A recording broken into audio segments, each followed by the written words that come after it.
നമ്മളെ പെർഫ്യൂം മേടിക്കാൻ പോകുമ്പോൾ ആ പെർഫ്യൂം നല്ലതാണോ അത് ലോങ് ലാസ്റ്റിംഗ് ആണോ എന്നൊക്കെ നമുക്ക് എങ്ങനെയാ മനസ്സിലാവാ? ആ ഷോപ്പിലുള്ള ആൾക്കാർ സൂപ്പറാണ് അടിപൊളിയാണെന്നൊക്കെ പറയും. നമുക്കത് വിശ്വസിക്കാൻ പറ്റണമെന്നില്ലല്ലോ. എൻ്റെ ഒരു അനുഭവമാണ് കേട്ടോ ഞാനിവിടെ പറയുന്നത്. ഞാൻ ഈ റീസെന്റ് എൻ്റെ വീടിൻ്റെ അടുത്തുള്ള ഒരു ചേച്ചിനെയും കൂട്ടിയിട്ട് ചുമ്മാ നടക്കാൻ പോയതാ. അപ്പോൾ ഒരു പെർഫ്യൂം ഷോപ്പ് കണ്ടപ്പോൾ കയറി.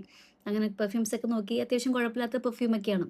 നമ്മൾ അവിടെ നിന്ന് പോരാ സമയത്ത് ആ ചേട്ടൻ ഒരു സാമ്പിൾ സെറ്റ് ചെയ്ത് തന്നിട്ട് പറഞ്ഞു, നിങ്ങൾ ഇതൊന്ന് യൂസ് ചെയ്ത് നോക്ക്. എന്തായാലും നിങ്ങൾ നെക്സ്റ്റ് വീക്ക് ഇത് മേടിക്കാൻ വേണ്ടി തിരിച്ചിവിടെ വന്നിരിക്കുമെന്ന്. സത്യം.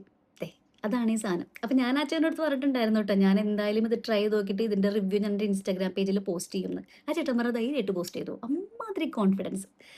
ആ കോൺഫിഡൻസ് ആണ് ഈ പ്രൊഡക്റ്റിന്റെ ക്വാളിറ്റി. കാരണം വെച്ചിട്ടുണ്ടെങ്കിൽ തിരിച്ചു വരും എന്നൊക്കെ പറയണമെന്നുണ്ടെങ്കിൽ അമ്മാതിരി നല്ലതായിരിക്കണ്ടേ. അപ്പോൾ ആള് പറഞ്ഞ പോലെ തന്നെ ഞാനിത് കൊണ്ടുവന്ന് ഫ്രിഡ്ജിൽ വെച്ചു. ഫ്രിഡ്ജിൽ വെച്ചിട്ട് ആളെങ്ങനെയാ പറഞ്ഞത്, ഫ്രിഡ്ജിൽ കൊണ്ടുവന്ന് വെച്ചിട്ട് പിറ്റേ ദിവസം യൂസ് ചെയ്യാം. അങ്ങനെ ഞാൻ ഫ്രിഡ്ജിൽ കൊണ്ടുവന്ന് വെച്ച് പിറ്റേ ദിവസം ഈവനിങ് ഞാൻ എവിടെയോ പോയപ്പോൾ ഞാൻ ജസ്റ്റ് ഒന്ന് അടിച്ചു, പുറത്തു പോയി. പക്ഷേ പുറത്തൊക്കെ ഇറങ്ങിയപ്പോഴത്തേനും അടിച്ച സ്മെല്ലല്ല, ചെറിയൊരു വ്യത്യാസം വന്നു. അപ്പം ഇത് അടിച്ചപ്പോൾ തന്നെ എനിക്ക് അത്ര വലിയ പുതുമൊന്നും തോന്നിയില്ല. കാരണം നോർമലി മിക്ക പെർഫ്യൂമിൻ്റെയും ഒരു, പക്ഷെ എന്നാലും ഇത്തിരി നല്ല സ്മെല്ലായിട്ട് തോന്നി. അത് കഴിഞ്ഞ് ഞാൻ പുറത്തൊക്കെ പോയി കഴിഞ്ഞപ്പോൾ അതിൻ്റെ സ്മെല്ല് എനിക്ക് തന്നെ വരികയായി. നല്ല നല്ല സ്മെല്ലായിരുന്നു. പക്ഷേ പോയിന്റ് അതല്ല. ഈ ഡ്രസ്സ് ഞാൻ വന്ന് മാറി നെക്സ്റ്റ് ഡേ അലക്കാനെടുത്തപ്പളും ഇതുമ്മെ ആ സ്മെല്ലുണ്ട്. അലക്കിയിട്ട് കഴിഞ്ഞിട്ടും ഇതുമ്മന്ന് ആ സ്മെല്ല് പോയിട്ടില്ല. അത്രയും ലോങ് ലാസ്റ്റിംഗ് ആയിട്ടുള്ള ഒരു പെർഫ്യൂം. ഇത് ഏറ്റവും കൂടുതൽ യൂസ്ഫുൾ ആവണത് ഇപ്പൊ ഈ ജോലി നോക്കി നടക്കുന്ന ആളുകളൊക്കെ ഇല്ലേ, നമ്മള് വേർത്ത് കുളിച്ചൊക്കെ ആയിരിക്കുള്ളൂ ഈ സിവി ഒക്കെ കൊടുക്കാൻ പോകുന്നേ. അപ്പൊ ഇങ്ങനത്തെ ഒരു സാധനം മേടിച്ച് കയ്യിൽ വെച്ചിട്ടുണ്ടെന്നുണ്ടെങ്കിൽ ഇവർക്ക് ഓരോ ഓഫീസിൽ പോകുമ്പോഴും അടിക്കാം. നല്ല പെർഫ്യൂമാ. ലൊക്കേഷൻ ഇപ്പൊ എങ്ങനെയാ പറഞ്ഞുതരാം.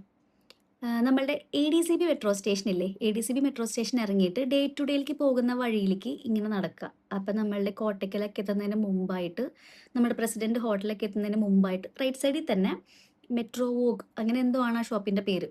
അവിടെ ചെന്നിട്ട് ദാ ഇത് കാണിച്ചു കൊടുത്താൽ മതി. എൻ്റെ വീഡിയോ കാണിച്ചു കൊടുത്താലും മതി. ഈ പെർഫ്യൂം തരാൻ പറഞ്ഞാൽ മതി. കാരണം എനിക്ക് ഇത് ഏത് പെർഫ്യൂമാണെന്ന് പറഞ്ഞിട്ട് എനിക്കറിയില്ല. അവരുടെ സിഗ്നേച്ചർ സ്മെല്ലാണെന്നാണ് പറഞ്ഞത്. അപ്പം നിങ്ങളൊന്ന് വാങ്ങി ട്രൈ ചെയ്ത് നോക്കിക്കോ. പക്ഷെ ആ ചേട്ടൻ പറഞ്ഞ സെയിം ഡയലോഗേ എനിക്ക് പറയാനുള്ളൂ. നിങ്ങളത് യൂസ് ചെയ്തിട്ടുണ്ടെങ്കിൽ ഉറപ്പായിട്ടും നിങ്ങളിത് പോയി മേടിച്ചിരിക്കും. എനിവേസ് ആ ചേട്ടൻ്റെ കോൺഫിഡൻസിന് ട്രൈ ചെയ്ത് നോക്കട്ടോ.